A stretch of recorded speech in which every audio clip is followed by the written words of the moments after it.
Salut à tous, j'espère que vous allez bien. Cette vidéo concerne le chapitre 9 euh, de la partie physique du programme physique simé niveau terminal. Et il s'agit du chapitre sur la bobine inductive. Donc, c'est un chapitre sur la partie électricité. On va parler d'une bobine inductive. C'est quoi une bobine inductive? Donc, premièrement, on va parler d'abord du phénomène même d'induction électromagnétique. Donc, magnétique, vous entendez magnétique, ça veut dire qu'il y a quelque chose de champ magnétique dedans. On fait une petite étude expérimentale. Si on prend un courant, un circuit électrique, par exemple, donc dans ce circuit électrique-là, il y a un courant induit. Induit, ça veut dire qui est provoqué, qui est fabriqué, je sais pas. En tout cas, un courant induit dans ce circuit-là. Si on approche, on place un aimant à côté de ce circuit-là. Voilà. Au voisinage, si on approche, si on déplace un aimant, il y a courant, il y a un courant qui est provoqué, qui est induit dans ce circuit. OK? Donc, le courant qui est induit là s'annule lorsque vous déplacez, vous cessez, vous arrêtez le déplacement. Donc, ici, l'aimant qu'on utilise là pour induire le courant là, on dit que c'est l'aimant là est l'inducteur. Et la bobine est l'induit. Donc, il y a une bobine, il y a un aimant. Donc, si on déplace l'aimant devant la bobine, le déplacement de cet aimant-là conduit un courant. La bobine est l'inducteur, et l'aimant est l'inducteur, et la bobine est l'induit. Donc, voici juste un petit exemple. Donc, voici un aimant. On déplace cet aimant-là. Le fait de déplacer cet aimant-là à l'approche de la bobine-là, ça induit un courant. Ça provoque un courant. Vous voyez, il y a un courant ici. Bon, le sens du courant dans ce sens. On va parler de ce sens-là après. Donc, vous voyez qu'il n'y a pas de générateur. Et on voit ici, si vous faites votre ampèremètre, l'aiguille va se déplacer. Le juste simple fait de déplacer l'aimant là, face à la bobine, ça provoque un courant. Il y a un courant qui se produit. Donc, la bobine a un champ magnétique. C'est exactement le flux magnétique là qui provoque ce courant-là. Donc, le champ magnétique inducteur qui est provoqué par l'aimant, donc, a ce sens-là. Et le champ magnétique induit aura l'autre sens opposé. Donc, les deux sont opposés. Mais on va parler de ce sens-là plus tard dans la vidéo. OK? Donc, vous connaissez déjà les phénomènes d'induction. Si vous avez votre bobine et dans votre bobine là, vous approchez un aimant. OK? Cet aimant-là va induire un courant. Donc, l'aimant est l'inducteur, la bobine est l'induit. OK. Maintenant, l'essence, même si on a un peu parlé du sens là, dans l'image que j'ai présentée précédemment, l'essence du courant induit, comment ça se passe exactement? Et ça, ces sens-là, on parle des lois de Lenz. Donc, le flux magnétique, c'est quoi le flux magnétique? Le flux du champ magnétique, c'est comme quand je dis, quand vous ouvrez votre robinet d'eau, quand je dis, eh, par exemple, le débit de l'eau. Vous voyez là, le débit, si je dis le débit est élevé, le débit est faible. Si l'eau sort un peu, c'est-à-dire le débit est faible. Si l'eau sort beaucoup avec une pression élevée, donc le débit est grand. Donc c'est à peu près ça. Quand je dis le flux magnétique, en réalité, définition terre à terre, c'est donc le passage, la variation, je vais dire, donc, de l'énergie magnétique là, et du champ magnétique. Donc, c'est un produit scalaire du vecteur champ magnétique et d'un élément de surface. Donc, un champ magnétique qui traverse, par exemple, une section surface. C'est comme quand il dit débit de l'eau. Donc, c'est le volume de l'eau qui passe à une section d'un raccord, d'un tuyau, par exemple. À peu près, c'est ça le débit, non, de l'eau. Ouais. Donc, ici, le flux magnétique, champ magnétique, et le produit scalaire, multiplié par un élément de surface. Donc, le flux là, voilà comment on le note. Les champs magnétiques B et les surface là, un petit élément de surface S. Donc, c'est une grandeur algébrique et qui s'exprime en Weber. OK? Donc, toute variation du flux magnétique, donc le fait que le flux là varie, augmente ou diminue, on dit juste variation, à travers un circuit fermé, c'est ça en fait qui fait apparaître le courant induit. Donc, le fait d'approcher votre aimant à votre bobine là, cet aimant là fait varier le flux magnétique, fait varier ce truc-là, ce produit scalaire. Voilà. Puisqu'il y a un autre champ magnétique qui va venir perturber celui-là. Donc, ça fait que le flux là-bas va varier. Et c'est ça qui fait induire le courant électrique. Maintenant, dans la photo, le schéma s'est présenté précédemment. L'essence du courant induit là est tel qu'il tend à s'opposer aux effets et ce qui le produit, aux causes qui lui donnent l'essence. Donc, c'est ça qu'on appelle la loi de Lenz. Donc, l'essence là, le courant a l'essence de telle sorte qu'il tend à s'opposer au phénomène qui lui donne l'essence. Donc, dans l'image que j'ai présentée tout de suite, si vous voyez l'essence du champ magnétique induit et le champ magnétique inducteur sont opposés. OK? Donc, si on prend c'est quoi un solénoïde? Un solénoïde, donc c'est juste une bobine très longue. Voilà, donc la longueur là est suffisamment grande, supérieure en tout cas à la section de la bobine. Donc, c'est ça un solénoïde. Parcouru par un courant, cette bobine-là a un comportement analogue à un aimant. Je pense qu'on a déjà parlé de ça aussi. Le comportement de cette bobine a un comportement analogue, pareil qu'un aimant. Donc, quand le champ magnétique inducteur augmente, par exemple le cas de l'aimant, si c'est l'aimant qui est inducteur, le courant induit crée un champ magnétique B'.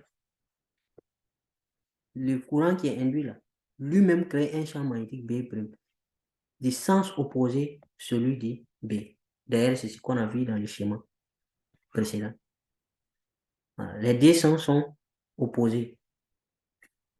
Et quand le champ magnétique inducteur augmente et diminue maintenant, le courant induit crée un champ magnétique B' qui a maintenant le même sens. Voici un peu une illustration de ce que je viens de dire. Donc, si le champ inducteur, là, B, c'est ça, c'est B qui est le champ inducteur.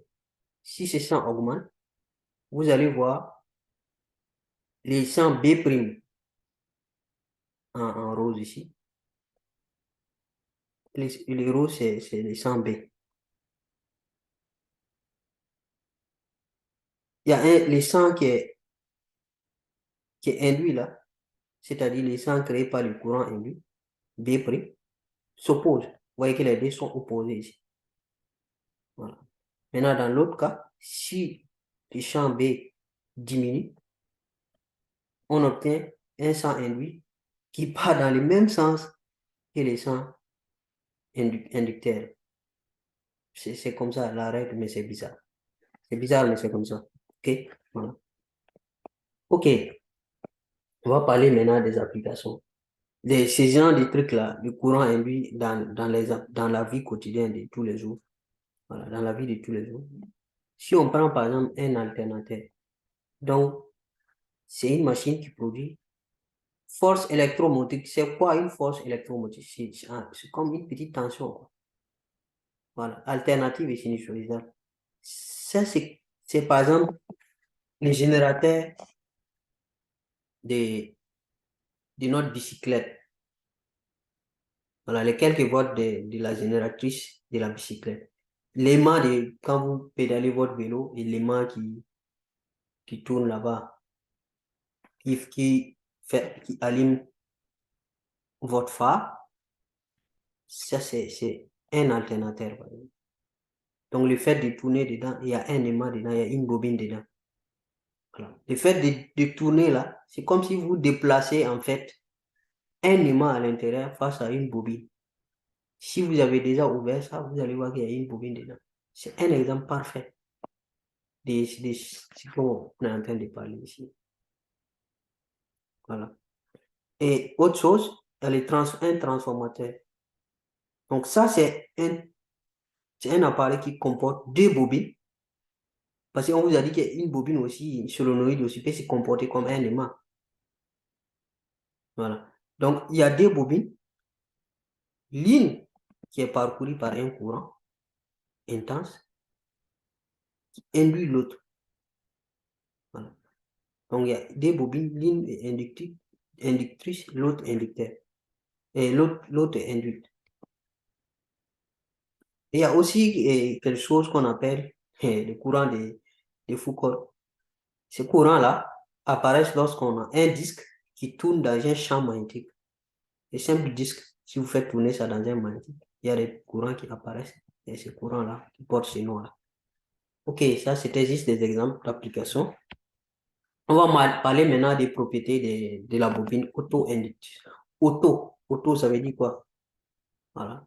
Self, auto-inductive. Donc, une force FEM d'auto-induction. Donc, on vient de définir ça, c'est juste une petite tension là. Voilà. Donc, à force, cette FEM là, d'auto-induction là, apparaît dans un circuit lorsque celui-ci est parcouru par un courant d'intensité variable. Donc, si vous avez un générateur qui peut vous fournir une intensité pas continue, variable, une intensité qui augmente, qui diminue, qui augmente, cette intensité-là, le fait que cette intensité-là change, varie là, ça fait varier le flux magnétique. Et c'est la variation du flux magnétique qu'on vient de voir. On a dit que la variation du flux magnétique, c'est ça qui provoque le courant induit. Donc, ça provoque un peu une petite tension. Voilà, force électromotrice, la FEM. Et donc, ça, on note ça comme ça en parenthèse, cliquez en parenthèse ici. OK? Donc, dans le phénomène là d'auto-induction, parce que l'auto-induction, c'est comme juste un circuit, mais l'intensité change. Le fait que l'intensité varie là, ça augmente ça fait varier le flux magnétique. Donc, dans ce phénomène-là, le circuit qui est inducteur et le circuit qui est induit là, c'est le même circuit. Voilà pourquoi on parle d'auto-induction. Si les deux sont confondus. Donc, lorsque le courant est continu, on est clair, il n'y a pas de phénomène d'auto-induction. Donc, on n'observe pas de phénomène d'auto-induction lorsque le circuit est traversé par un courant continu. Le E égale à 0. Le FEM là sera égal à 0. Si le courant, puisqu'il n'y a pas de variation du flux magnétique à ce moment. Donc, E égale à 0. Donc, en règle générale, On a déjà dit ça. La bobine s'oppose à l'installation du courant dans un circuit. Donc, on montre que la F et M là peut s'obtenir avec cette formule. Donc, moins L multiplié par la petite variation par rapport au temps de l'intensité, puisqu'on a dit que l'intensité est variable. Donc, la variation de l'intensité multipliée par L, moins. Donc, par convention, c'est négatif. Parce que ça s'oppose à l'installation du courant. Donc, on met le moins. Vous comprenez pourquoi il y a les moins? On a dit ici, ça s'oppose à l'installation du courant. Donc, le L là, c'est l'inductance de la bobine. Ça, c'est une propriété propre à une bobine. On appelle l'inductance.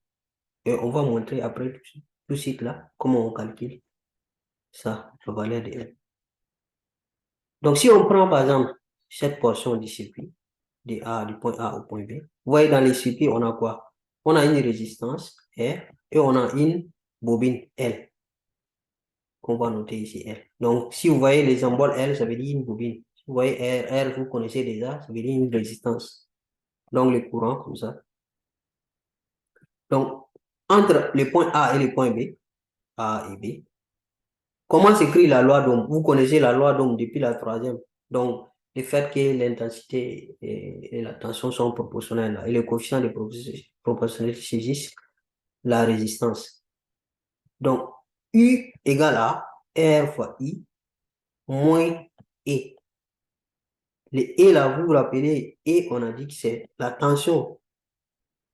La tension ici est d'auto-induction là. La petite tension là. F et M, c'est une tension. Et on a dit que ça, c'est sans à s'opposer. Donc, comme ça sans à s'opposer, c'est pour cela qu'on a mis et L. Donc, pour la résistance, tension ici, au bord de la résistance ici, ça fait la résistance multipliée par l'intensité, non? Comme c'est une intensité variable, c'est pour ça qu'on a mis petit i comme ça. Donc, R fois I. Maintenant, la tension pour la bobine ici, tension les F, I, L. F et L, c'est ça qui fait moins. Cette formule vraiment importante pour vous, il faut la retenir. Donc, si on remplace le E par sa valeur, on a dit que ça fait moins L, DI, DT. Donc, ça fait comme ça. Vous avez cette formule-là qu'il vous faut retenir. Dans les circuits LR, on va donner les noms là après. Bobine et puis résistance. Voilà. R et puis L. Cette formule, c'est cette formule que vous devez retenir. U, attention, ça fait RI plus L, DI, DT. Voilà. OK. On va parler maintenant des inductances. L'inductance, on a dit l'inductance là, L, non? On vient juste de parler de ça ici. Voilà. L'inductance, L, d'une bobine. On va parler maintenant de ces inductances-là. Les inductances des symboles, L, sont essentiellement positives et s'expriment en H. Donc ça, c'est quelque chose qui est propre à la bobine. L'inductance d'un solénoïde, on a déjà défini. Donc, c'est-à-dire, c'est juste une bobine, la longueur est largement supérieure au rayon, à la section. Donc, ces inductances-là sont données. Voici les formules. Si on prend ici une bobine à R, voici la formule. Une bobine avec noyau magnétique. Dedans là, dans la bobine, il y a un noyau. Voici la formule. Donc, U0, et L, c'est l'inductance déjà en 1V. On vient de dire ça. Donc, c'est à l'hommage d'un chercheur qui a vraiment fait des recherches intenses sur ça. C'est pour cela qu'on a donné, son nom c'est Henri, on a donné ça. Donc, L, l'inductance, le mi0 là, c'est la constante magnétique. Ça, voici la formule. La valeur est donnée. N, nombre de spires. Parce que une bobine, vous voyez, c'est spiralé comme ça, avec des spirales. Donc, c'est le nombre de spirales. Et on prend n au carré. S, c'est la section de la bobine en mètres carrés. Quand vous coupez la section pour ne pas dire surface, R, c'est la longueur de la bobine en mètres. Donc, maintenant, si votre bobine contient un noyau, voici la formule. Voilà. Perméabilité relative effective du matériau magnétique. Parce que là, il n'y avait pas ça, le UL, celui-là. C'est ça qui va s'ajouter. OK? Donc, les relations entre tension et intensité, on connaît déjà cette formule, on vient juste de faire. Voilà. Bobine résistive, c'est-à-dire la bobine réelle. Parce qu'une bobine, il y a toujours une petite, l'inductance là, le fait de faire l'inductance. Voilà. En réalité, l'inductance là, c'est comme s'il y a un champ à s'opposer, quoi, résistive. Maintenant, bobine puis, ça c'est vraiment l'idéal, hein. C'est comme si ça n'existe pas. C'est comme si le R là est nul. Donc R égale à 0. En ce moment, on aura U égale à ça. Voilà. Mais ça, c'est comme si ça n'existe pas en réalité. OK? Ça, c'est les inductances. Maintenant, on va parler de l'énergie stockée. Parce qu'en réalité, il y a une énergie qui sera stockée dans la bobine là. Donc, lorsque une bobine est parcourue par un courant d'intensité constante, pendant un temps donné, pendant un temps donné, l'intensité est constante, et après, l'intensité varie, change. Donc, pendant ce temps-là, elle va stocker de l'énergie sous forme magnétique. On ne parle pas d'auto-injection d'abord. Donc, cette énergie-là, elle sera restituée à l'ouverture du circuit sous forme d'étincelle de rupture. Donc, on va parler un peu de la puissance. La tension, là, on vient de dire que la tension, là, égale à ça. Si vous vous rappelez la section du circuit AB, je retourne un peu. Si c'était où même. Voilà, cette formule-là. À la tension, on a déjà ça. OK? Donc, tension, cette tension, si on prend, on multiplie par intensité, ça fait puissance, non? Puissance égale à tension fois intensité. Donc, la tension, là, en parenthèse, qu'on multiplie par l'intensité, ça nous donne la puissance. Puissance temporaire. Donc, c'est pour ça que les intensités, tout est minuscule ici. Petit r, petit i, voilà. Sauf l'indépendance, bien sûr. Donc, tout est en fonction des temps. Et les RI multiplié par I là, parce qu'on peut développer les I qui est là, on peut développer. Ça fait, si on fait rentrer, ça, on aura RI au carré, c'est ça qui est là. Et puis L, DI, DT fois I, ou bien LI multiplié par DI, DT. Donc, ça aussi, ça part. Donc, si on divise ça, cette partie-là, c'est comme une puissance qui sera dissipée par effet Joule. Parce que la résistance, depuis la troisième, on vous dit, c'est d'ailleurs ce qui fait que vos appareils chauffent. Donc, ça fait que c'est à cause de ça. Donc, ça sera dissipé. Donc, l'énergie importante, c'est-à-dire la puissance importante, et ça sera ça là. LI, DI, DT. Je vous ai dit en faisant le développement, en multipliant, en mettant les I là-dedans. Et ça là, cette puissance, on va appeler ça puissance magnétique. C'est juste, on peut dire aussi que c'est c'est la dérivée instantanée, si on peut dire ça comme ça, du travail magnétique. Si c'est puissance égale à travail divisé par, et travail dérivé du travail, si vous voulez. Ou bien si vous voulez, c'est travail divisé par temps. Voilà. Parce que travail, c'est énergie, hein. Voilà. Donc, mais là, c'est travail magnétique, ou bien énergie magnétique, si vous voulez. Voilà. Travail magnétique, d'ailleurs, c'est ça et là. Donc, travail magnétique égale à énergie magnétique. Donc, égale à l'intégrale. Quand vous intégrez tout ça là, vous allez obtenir le travail magnétique. Parce que ça, il s'avère que donc c'est la puissance magnétique. Cette partie-là sera perdue par effet Joule. Donc, on ne peut pas utiliser. Ça sera perdu. Donc, sera stocké là, c'est ça. Et si vous intégrez ça chez I, donc vous allez obtenir ça. Ça, c'est un peu mathématique. On aura L I carré sur D. Donc, cette formule L I carré sur D là, c'est ça votre énergie magnétique. Voilà. Écrit comme ça, et magnétique. L I carré sur D. Donc, l'énergie magnétique en joule. L, c'est le taux inductance en Henry. Et I, c'est l'intensité totale en ampères. Voilà. Donc, ça, c'est l'énergie qui sera stockée. On va parler maintenant de ce dipôle-là. Réponse d'un dipôle RL.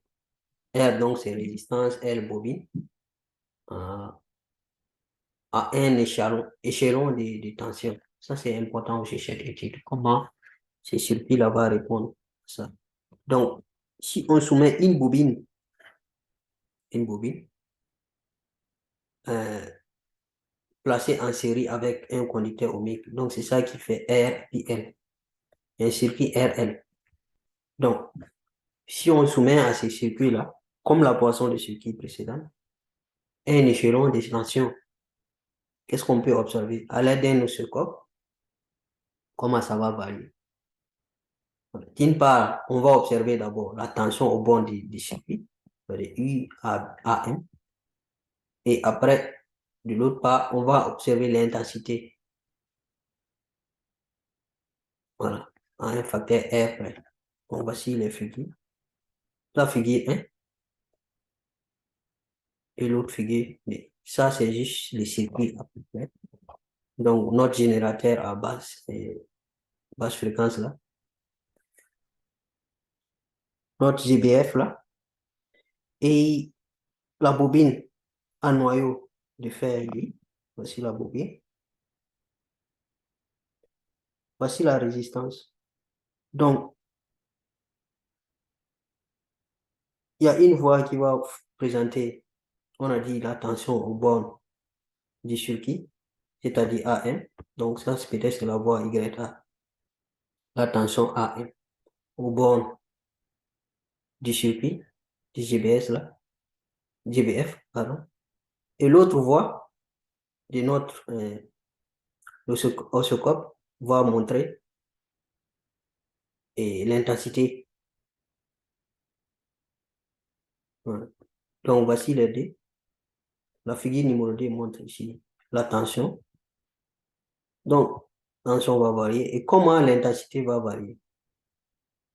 Donc, on va commenter un peu ces deux figures. Donc, ici, on voit que lorsque la tension est au maximum, par exemple ici, cette tension est au top. Là. Quand ici, on démarre 0, ça grimpe au maximum. Au maximum ici, lorsque la tension est maximale, la bobine tarde à établir le courant. Donc, vous voyez le courant. La tension, tout de suite, quand vous branchez, la tension est déjà au maximum. Mais ici, l'intensité n'est pas atteint le maximum d'abord. Ça tarde un peu avant d'atteindre ici le maximum. À un temps donné, T0, on va dire c'est T0. Donc là, maintenant, l'intensité est au maximum. J'ai parlé de tension. C'est l'intensité hein, ici. Donc, la tension est maximum. L'intensité n'est pas immédiatement maximale. Ça tarde un peu d'abord. Donc, on dit que la bobine tarde à établir le courant. Maintenant, lorsque la tension s'annule, ici, par exemple, la tension est nulle pendant toute cette durée, entre T1 et T0. La tension est nulle, non? Et l'intensité n'est pas automatiquement nulle. Donc, ça, vous voyez, ça descend un peu, ça diminue un peu, jusqu'à un temps T est pour que l'intensité soit nulle. Donc, lorsque la tension est nulle, la bobine tarde aussi également à annuler le courant. Voilà. Parce que tout simplement, on vient de dire que pendant ce temps-là, la bobine va stocker de l'énergie, en fait. Pendant ce temps où la tension est maximum, la bobine va stocker. Et en réalité, c'est quand le circuit sera ouvert, donc quand on va arrêter, on va annuler la tension, l'énergie stockée là sera restituée, en fait. Et c'est ça qui est responsable de ce courant-là. Donc, voici comment ça se comporte. Donc, en conclusion, une bobine tend à s'opposer à l'établissement et à l'annulation du courant. Vous ne pouvez pas automatiquement, voilà, augmenter les choses, avoir la valeur maximum automatiquement. La bobine va s'opposer. Et vous ne pouvez pas annuler d'un coup aussi. La bobine va s'opposer encore. Donc, il y a un temps. Le temps, on constate que le temps là, où le circuit est défini de cette façon. Le taux, la constante du temps. Donc, taux, on a défini aussi dans les chapitres précédents pour les condensateurs et autres là. Voilà. Donc, si vous avez compris ce qui veut dire taux là-bas, ici aussi, vous allez, c'est pas compliqué. Seulement la formule est différente. Donc, pour la bobine là, pour ce genre de circuit là, le taux c'est L divisé par R. L qui est la résistance, donc de notre conducteur, oui, R ici. Et L, c'est l'inductance, ici, en 1. Voilà. Donc, le taux là est le temps au bout duquel l'intensité atteint les 63%. Donc, c'est la même définition là. Et dans le cas des condensateurs, 63% de sa valeur finale, la valeur maximale de l'intensité. C'est à quel moment ça atteint les 63%? C'est ça le taux. Et pour trouver ce taux, voici la formule. Ça fait L sur R. Et inversement aussi, 37%, si vous faites 100% moins 63%, ça fait 37%, non? Voilà. 37 ou 37% de la valeur initiale lors de l'annulation. Donc, quand vous allez annuler, à quel moment ça va atteindre 37% de zéro? OK? 37% j'ai dit de zéro. 37% de la valeur maximale. Voilà. Donc, à quel moment ça va perdre les 63%? C'est en quelque sorte, c'est ça. Donc, c'est ce taux-là qui permet de définir ça. On va parler maintenant des bobines en régime sinusoïdal forcé. Sinusoïdal, ça veut dire c'est pas continu. C'est comme une courbe sinusoïdale. Donc, on va utiliser ici notre GBF là, générateur à basse fréquence là, pour délivrer une tension sinusoïdale. Une tension qui sera comme ça. C'est pas une tension continue ou une tension qui s'annule d'un coup et grimpe d'un coup. Donc, une tension sinusoïdale. Voilà, de haute fréquence pour limiter l'influence de la résistance de la bobine. Donc, on va visualiser ça aussi. Tension, cette tension-là, ainsi que la tension au bord de la bobine à l'aide de l'oscilloscope. Voici les deux figures. Donc, figure 3, c'est un peu le montage. GBF est là. Voici la bobine et voici la résistance. C'est toujours... Donc, la voie, cette voie va essayer de... On va visualiser avec voie Y1 puis voie YD. Voie Y1, peut-être c'est la tension U. Et voie YD, c'est peut-être l'intensité.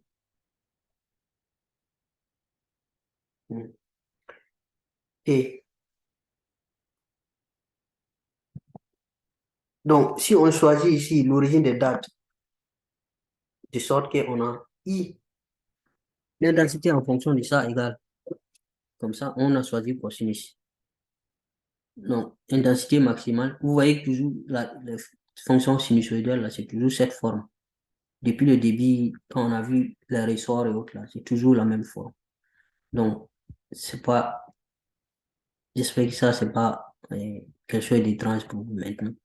Donc, intensité maximale multipliée par cosinus de oméga t, la phase qui est oméga. Donc, en ce moment, si on prend phi, l'avance algébrique des phases, c'est-à-dire le déphasage, ou différence de phase, si vous voulez, de la tension sur l'intensité. Donc, on peut écrire comme ça. Phi, vous voyez, on écrit la tension par rapport au temps. Donc, il y a le phi là ici. Ici, c'est 0. Donc, oméga t plus phi. Donc, c'est la différence, c'est phi des deux phases. Donc, la tension, on a vu pour la bobine, hein, L, DI sur DT. On a déjà vu ça. On est d'accord. Donc, et DI sur DT, c'est comme dérivé de l'intensité en fait. Si vous dérivez cette intensité-là, dérivé de cosinus oméga t, donc d'abord ça va être oméga, le oméga va sortir, le cosinus va devenir moins sinus oméga t. Donc c'est ça qui fait qu'il y a un moins ici, et le oméga est sorti. Voilà. Ça donne ça. Et le IM là reste. C'est comme une constante. Donc, et le L là, c'est le L qui est là. C'est le même L. Donc, le dérivé DIT là, c'est comme si vous avez dérivé de ça. Vous avez dérivé l'intensité. Donc, on aura tension en fonction du temps égale à ça. Parce que vous pouvez transformer sinus de oméga t là en cosinus de oméga t plus pi demi aussi. Ça, c'est le truc trigonométrique. Il y a un moins, pardon. Juste les relations trigonométriques. On peut passer de là à là. Donc, on aura L oméga I cosinus de oméga t plus pi demi. Donc, ça là, on voit qu'il y a et le UM, ça fait UM cosinus de oméga t plus phi. Par identification, quoi. Ça, c'est au départ. Donc, par identification, on peut dire que le UM là égale à ça. L oméga IM. Donc, c'est ça qui est là. Et phi là, la phase est égale à pi demi. Donc, on a notre expression de la tension en fonction de l'intensité. Tension maximale, hein, pardon. Il faut bien voir. Tension maximale en fonction de l'intensité maximale. On peut avoir.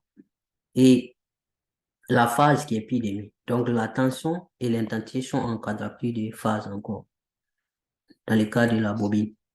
Donc, la tension est en avance de phase par rapport à l'intensité. Et on dit ça un quart, quand vous voyez ici, un quart de la période. T, c'est 4 entre les deux. Voilà. Donc, juste un petit essai d'application avant qu'on finisse. Donc, à l'aide d'un générateur du courant continu, I0, on alimente un circuit RL, c'est-à-dire la résistance et puis une bobine qui sont en série. Généralement, ce genre de circuit, c'est facile pour vous, les élèves de la terminale. Donc, le régime permanent est établi et on dit des données en fonction de I0, c'est mal écrit, mais c'est I0, et L, l'expression de l'énergie magnétique stockée par cette bobine. On a déjà vu l'expression, hein, et on demande de calculer la constante du temps. Le taux, là, voici les données. Les taux, on a dit le temps, 63% là, de l'intensité. Donc, c'est très simple. L'énergie emmagasinée, on a déjà donné la formule, ça fait LI carré sur D. Donc, il suffit juste d'appliquer. Et les taux, c'est L sur R. Donc, on a L, on a R. Donc, il n'y a rien de plus simple. Très, très simple. L divisé par R.